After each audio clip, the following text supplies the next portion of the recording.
Spine care in Ayurveda. So spine కేర్కి permanent solutions ఉన్నాయా?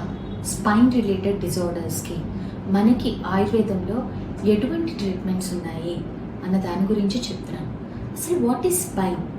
Spine is nothing but compact structure of our full body. మన బాడీనంతా bear చేసేది ఈ spinal cord.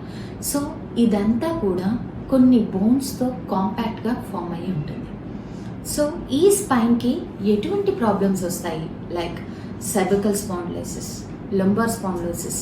ఈ రెండు రీజన్స్లో మెయిన్గా మనం 90% కేసెస్ చూసేది ఈ రెండు రీజన్స్లోనే మెయిన్ ప్రాబ్లమ్స్ వస్తున్నాయి.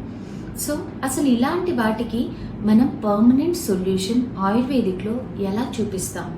అండ్ అసలు ఈ స్పైన్ ప్రాబ్లమ్స్ ఎందుకు వస్తున్నాయి అని అంటే nothing but degenerative disorders like osteoarthritis, ఇలాంటివి, రుమటాయిడ్ ఆర్థరైటిస్, ఇలాంటివన్నీ కూడా వన్స్ ఆ స్పైనల్ కార్డ్కి సంబంధించిన వర్టిబ్రల్ బాడీని ఎఫెక్ట్ చేస్తే అవి డీజనరేట్ అవుతూ స్పైనల్ కార్డ్ని, ఆ స్ట్రక్చర్ని డిస్టర్బ్ చేయడం జరుగుతుంది. సో అదర్ సిస్టమ్స్లో లేనట్టుగా మనకి ఆయుర్వేదంలో ఏంటి అడ్వాంటేజ్ అంటే మనం వాతాన్ని మెయిన్గా డీజనరేటివ్ డిజార్డర్స్కి మెయిన్ కాజ్గా తీసుకుంటాం.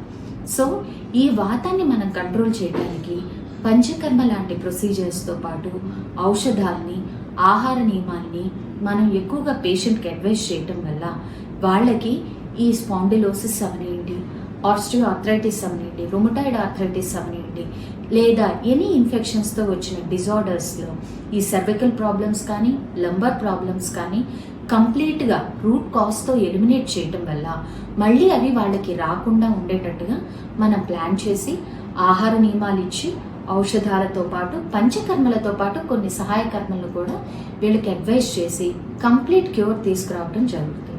Thank you.